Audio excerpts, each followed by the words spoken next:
Queridos amigos espirituais dessa casa, caríssimas irmãs, meus irmãos, que Deus, a inteligência suprema, a causa primária de todas as coisas, nos abençoe. Quando convidado a retornar a esta casa, eu fiquei a pensar o que falar aos corações amigos. E me veio à mente uma inspiração da espiritualidade que eu não poderia deixar de falar de Jesus. E inicio esta fala com as palavras do Senhor: conhecereis a verdade, e a verdade vos libertará. Você pode pensar, libertar do quê? Se eu não vivo num cárcere, que eu tenho liberdade? Não entendi a mensagem de Jesus. Conhecereis a verdade, e a verdade vos libertará. Na verdade, o que o Senhor quis nos dizer é libertar das nossas inquietações, das nossas aflições. Eu também as possuo. Portanto, nós temos que buscar a verdade, para que ela possa nos dar a melhor fórmula da vida, que é a alegria de viver. E eu irei me socorrer de uma questão importante que nós esquecemos de refletir, que está no livro dos Espíritos. Ora, se nós somos espíritos, e nós hoje conhecemos um pouco mais da espiritualidade, graças principalmente às mãos amorosas de Chico Xavier, nós ficamos a pensar, por que encarnar num corpo físico que não tem a sua vida plena? Por que ter dificuldades, o enfrentamento de problemas? E Kardec faz exatamente esta questão: por que da encarnação? E os benfeitores respondem claramente: a encarnação é necessária para o vosso aperfeiçoamento. Portanto, naquelas horas que nós estivermos cabisbaixos, entristecidos, incapazes de entender a vida, vale a pena refletir. Nós estamos aqui em busca do nosso aperfeiçoamento. Eu até fico um pouco inquieto em falar esse tema aqui, porquanto nós, quando falamos em buscar o nosso aperfeiçoamento, nós lembramos de Jesus de novo. Vós sois deuses, brilhe a vossa luz. E quando eu falo isso, nesta casa, eu fico envergonhado, porque estou vendo muitos que estão vestindo a camiseta a caminho da luz. Portanto, o que nós estamos fazendo aqui, estamos a caminho da nossa luz. Por isso que vale a pena pararmos um pouco para fazer um balancete. Nós estamos, de fato, caminhando para a nossa luz. O que nos falta para iluminar a nós mesmos? Kardec, esse pedagogo por excelência, o nosso mestre querido, codificador, pergunta aos benfeitores: mas qual a melhor maneira, o melhor modelo para que o homem possa progredir rapidamente na terra? Está lá, depois você consulta, na questão 625 do Livro dos Espíritos. É a questão que tem a resposta mais curta: vede Jesus. Portanto, se eu quero, de fato, a caminho da minha luz, eu tenho que ver Jesus. Não ver Jesus na fotografia. Tem muita gente que fala, olha, eu sou cristão, amo Jesus, tenho Jesus na fotografia na minha carteira. Eu até algum tempo eu tinha na minha também, né? Tem gente que não gosta de fotos em casa espírita. Eu coloquei na minha lá, Jesus, Kardec, que é importante no meu coração. Mas não é esse Jesus que eu tenho que ver, é os seus princípios, é os seus ensinamentos. Portanto, nós espíritas não duvidamos mais que Jesus é o nosso modelo guia. É ou não é? Os fariseus, eu quando, na minha juventude, fariseu era apelido, né? Você chamava, ô, sou fariseu.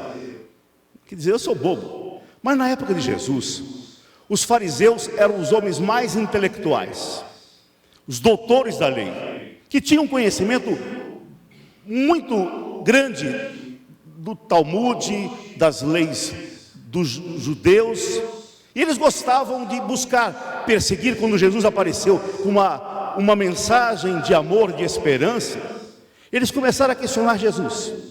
E todo aglomeramento que Jesus estava presente, primeiro os saduceus. Os saduceus eram materialistas, não acreditavam na imortalidade da alma, e colocaram uma cilada para Jesus, mais ou menos assim: Senhor, está escrito nas leis daqui nossa de Israel, se uma mulher casada, o seu marido falecer, sem deixar herdeiros, ela deve casar com o cunhado. Os cunhados que vão ficar preocupados, né? E uma mulher era casada, morreu o marido, ela casou com um cunhado, que por sua vez também morreu sem deixar descendentes, e ela teve 7 maridos, todos irmãos, e todos morreram sem deixar descendente. E no final, ela também morreu. Lá no plano espiritual, com quem ela casará? Jesus sorriu e falou: vocês não estão entendendo absolutamente nada. No plano espiritual, ele quis dizer, lá há outras leis, lei dos anjos, e fez eles escalarem-se. E os judeus também ficaram ali observando. Perguntaram a Jesus, porque queriam pegá-lo em uma cilada de novo, a respeito dos tributos, porquanto os judeus eram subjugados pelos romanos. E quando nós falamos de impostos, nós lembramos que nós estamos nos últimos dias para entregar o nosso imposto de renda. Eu já entreguei o meu, né? Doloroso.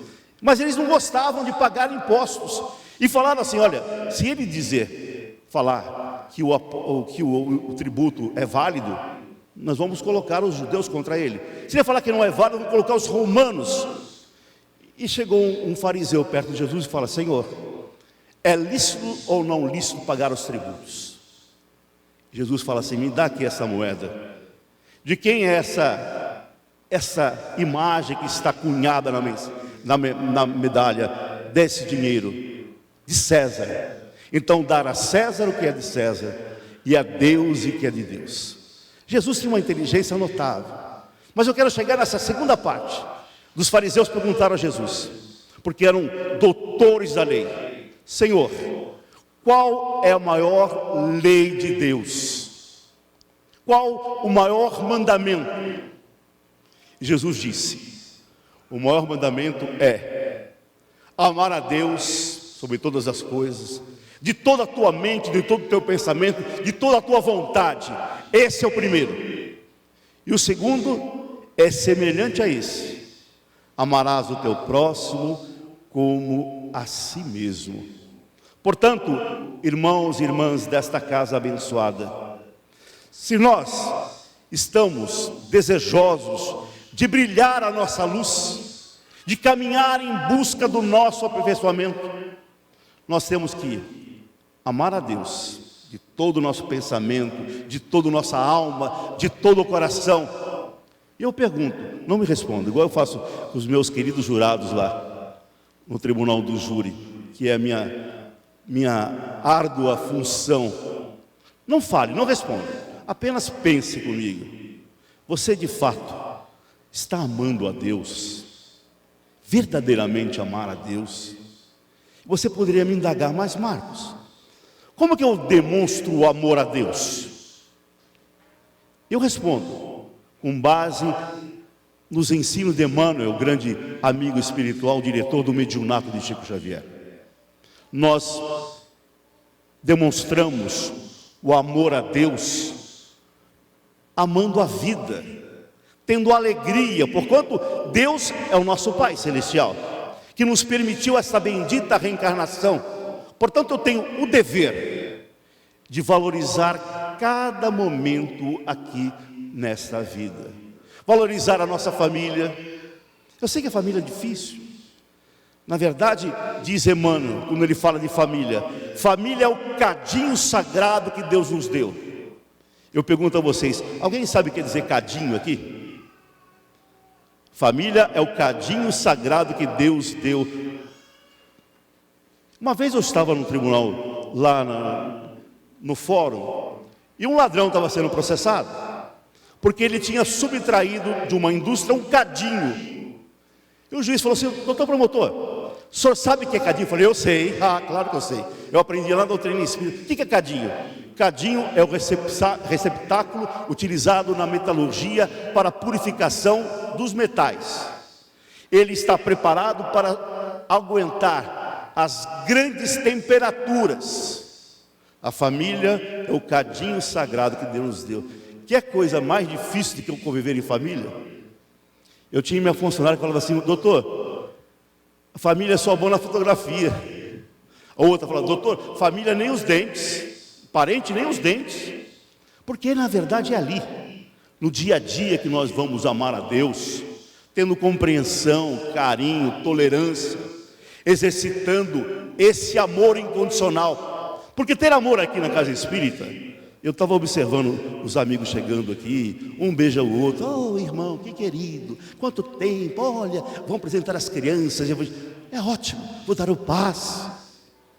E lá fora, em casa, e no aconchego da casa, quando você tem a oportunidade de viver plenamente o amor, nós deixamos cair as máscaras. E eu falo isso com bastante propriedade, não é?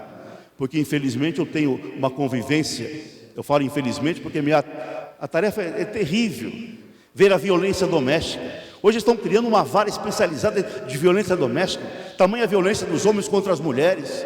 Na semana retrasada eu fiz um júri aqui de uma mãe de 19 anos que matou a sua filha de 1 ano e 2 meses, socos e pontapés. Parece animal, falta amor. Por isso que nós temos que aprender a tolerar. Como que você pode agir com aquele que está ao teu lado? Nós não recolhemos uvas de espinheiros. O espinho dá o quê? A uva. Então eu não posso tirar do meu companheiro, da minha companheira, o que ele não pode dar. Família é o cadinho sagrado. Nós temos que agir. E amar o próximo. De que maneira? Como a nós mesmos. Eu me pergunto, e você deve responder, eu estou amando a mim mesmo? Sem egoísmo. Amar é cuidar de si. Desculpa, eu acabei de comer uma drosófila, uma mosquinha, né, da banana. Quando acaba uma palestra, eu fico muito saudável, porque eu como uma média de umas 6, 7 mosquitinhos por noite. Faz bem, né? Pelo menos me vingo da dengue. Muito bem.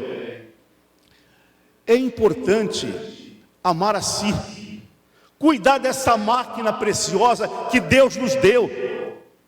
E o que me faz lembrar, interessante isso, nós tivemos a oportunidade, não de conviver com Chico Xavier, mas de ter ao nosso alcance os livros que eu tenho que ler.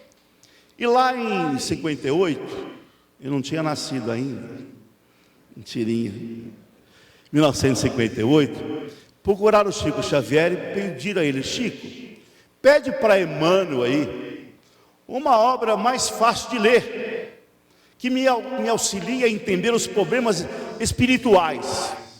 E depois você vai conferir isso. O Emmanuel, no prefácio do livro Pensamento e Vida, ele fala o seguinte: atendendo o pedido do coração amigo, se havia algum livro, alguma obra que facilitasse o homem na terra, nós temos sim aqui uma cartilha oral, que é para auxiliar aqueles que estão em vias de reencarnação. É o livro Pensamento e Vida. Quem não leu ainda, compre hoje, leve para casa, é desse tamanhozinho de bolso. E ele começa mais ou menos assim: o pensamento é o espelho da vida. Vou repetir: o pensamento é o espelho da vida. E mais adiante, ele fala lá que o pensamento não é uma abstração. Pensamento é condutor de eletromagnetismo. E nós, na verdade, somos energia. Corpo físico, matéria, estática, o nosso perispírito, não é? Allan Kardec fala que é o intermediário que liga molécula a molécula, a nossa alma. A alma, através do pensamento, dirige tudo. E o pensamento é condutor do quê? De eletromagnetismo. Por isso que eu posso me harmonizar quando estou com os pensamentos felizes, ou eu posso adoecer. Por isso que é importante nós termos o Evangelho. Não é místico. O Evangelho é base para que eu possa encontrar a minha harmonia dos pensamentos. Aí a pessoa adoece, vai aos médicos. Eu respeito muito a medicina, tanto respeito que meu filho é médico ginecologista. Se quiser, dou cartãozinho para ele, né? Para vocês, moças, né? Estou brincando. O pensamento é tudo na nossa vida. Portanto, se eu tenho ciúmes, avareza, ódio, ressentimento, eu vou ficar doente. A entidade Joana de Ângeles fala que a mulher ciumenta é fadada a ter câncer de mama. O homem ciumento de próstata. Portanto, eu tenho que pensar bem. E a melhor fórmula é me evangelizar. Procurar amar mais. Quem ama não adoece. Vai morrer do quê? De tanto viver. Tem muita gente que tem medo de morrer, porque na verdade morrer é prestar contas, não é? Prestar contas com a sua própria consciência. A Estela estava falando que me conheceu no velório. Eu acho que eu estou batendo um recorde, que o orador que mais faz palestra em velório sou eu, né? Impressionante. Eu atendo com carinho. Quando a pessoa me pede, olha, vai fazer uma prece, eu procuro enaltecer a vida, não é? Porque na verdade nós podemos driblar a morte, mas a vida não. A vida prossegue sempre. Eu já falei isso aqui. Se falei, você faz um rostinho como não tivesse falado. Eu tenho um amigo na espiritualidade, espírita. Falei isso para vocês? Não. Orador, era um excelente orador, mas tinha um medo de morrer, terrível, medo de morrer. E toda vez que ele adoecia, ele me ligava, falava: Marcos, vem me ver, vem me dar um passe. Falei assim: querido, agora não pega bem, porque são de 4 horas da manhã, minha mulher não vai gostar que eu saia da minha casa essas 4 horas. E aí eu inventei um passe novo, passe ao telefone. Falei para vocês isso? Não. Falei, como é esse passe? Você coloca, quase que eu falei o nome dele, Mário. Agora eu vou falar. Ele está aqui do meu lado, ele me autoriza. Falei: Mário, coloca o copo a teu lado. Eu falava: Senhor Jesus. E ele do lado, Senhor Jesus, vamos fazer o passe. Mas você vem me ver, eu vou morrer. Eu falei: não vai morrer, espírita, não vai morrer, calma. E pela manhã eu ia lá e falava: não morri, está vendo? Até que um dia eu estava lá em Santa Fé do Sul, pregando a boa nova para os peixinhos, que eu também sou de ferro, gosto de dar uma pescadinha. E chegou a notícia. A esposa dele ligou e falou assim: Mário acabou de nos deixar. Eu falei: não acredito. Que peça que ele me passou. Fui fazer a prece no velório dele também. E eu olhei para ele e falei assim: você me paga, viu? Me paga. E ele me falou, a moça me falou assim: olha, ele foi fazer uma palestra num domingo lá no Aguinaldo, se emocionou, voltou para casa, assistiu uma corrida de Fórmula 1, e por incrível que pareça, quem ganhou foi o Barrichello, e ele se emocionou com o hino nacional e desencarnou nos braços da mulher amada. Que coisa mais linda! Eu queria desencarnar assim, não quero não, né? Né? E ele me deixava com medo às vezes. Eu falei isso para vocês também, se eu falei também para... Ele falou assim: Marcos, nós estudamos aqui hoje o resgate coletivo. Quando nós estávamos estudando aquela morte dos 59 estudantes no Rio Turvo, por segundo informações, eles teriam participado da noite de São Bartolomeu, lá na França, onde os católicos mataram os protestantes. Quem nunca leu isso aí vai ler Noite de São Bartolomeu, que é um livro magnífico, maravilhoso, mediúnico, belíssimo. E o Chico disse: olha, esse menino resgataram. E Mário me dizia assim: Marcos, quando você entrar num ônibus, num coletivo, e perceber as pessoas que são simpáticas, sai fora, que você vai desencarnar. Eu falei: não, você está de gozação comigo, pô? Mas eu sempre trouxe aquilo no meu coração.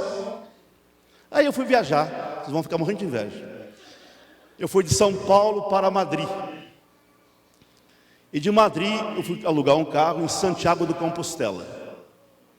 Peguei uma outra aeronave, pequena, e na hora que eu entrei eu lembrei dele. Porque era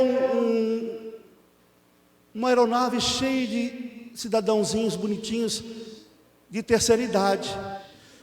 E as senhoras me olhavam e sorriam, me davam um tchauzinho. Falei: ai meu Deus. Falei: é hoje que eu vou desencarnar. E saímos daquela aeronave e fomos. Vocês conhecem o aeroporto de Santiago de Compostela? É no meio de umas montanhas. E no caminho começou a chover. E começou, o avião fazia assim. E o meu amigo estava junto no caminho, estava eu e minha esposa, um casal de amigos católicos. Eles ficavam em prece, falando: fica calma que vai dar tudo certo. E descemos e estava uma névoa, pior que a névoa hoje em Rio Preto. Estava para ver nada, não tinha ninguém. Nós começamos a caminhar, passou um lobo, as igrejas vazias. Falei para ele: nós desencarnamos. Falei: o que é isso? Falei: isso aqui é umbral. Eu vi lá no livro do André Luiz, Nosso Lar, nós desencarnamos. Ele falou: você acha? O que nós vamos fazer? Vamos fazer uma prece. Nós juntamos os 4, ele chorando, falou: minha família, meus filhos, vamos orar, porque agora não tem mais jeito.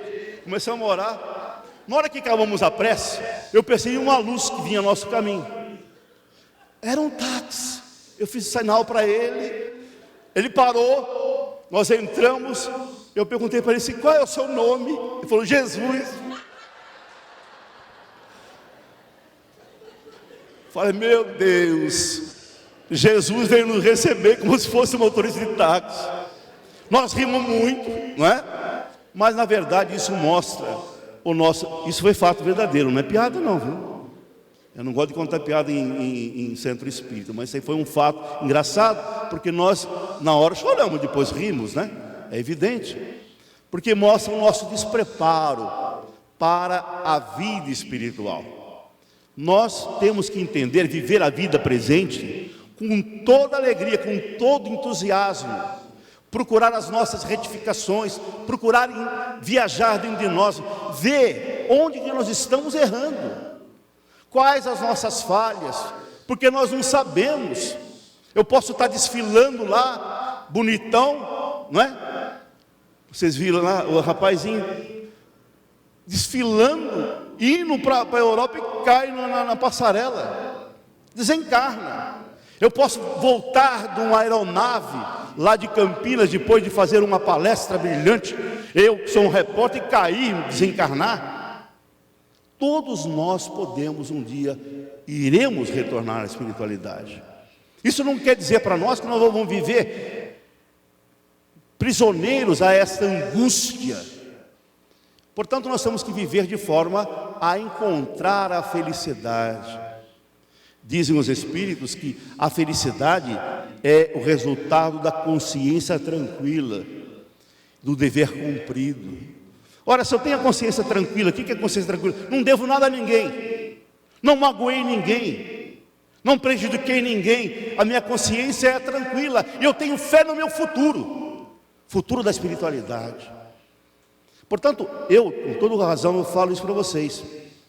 Eu não admito com todo respeito, espírito depressivo.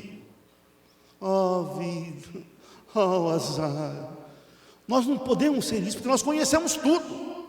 É claro que existem alguns sintomas da depressão que é sinal de um desajuste fisiológico. Por isso que eu tenho que buscar o bom médico, fazer um check-up para ver se não tem algumas glândulas precisando de medicamento. Mas espírita depressivo, pessimista, isso é falta de estudo. Com todo respeito eu falo isso, numa casa tão tradicional como a Ailuz. Eu tenho que romper a minha preguiça mental. Eu tenho que estudar, eu tenho que me inteirar, eu tenho que fazer o bem. E se um dia eu partir com a espiritualidade, que para, está tranquilo.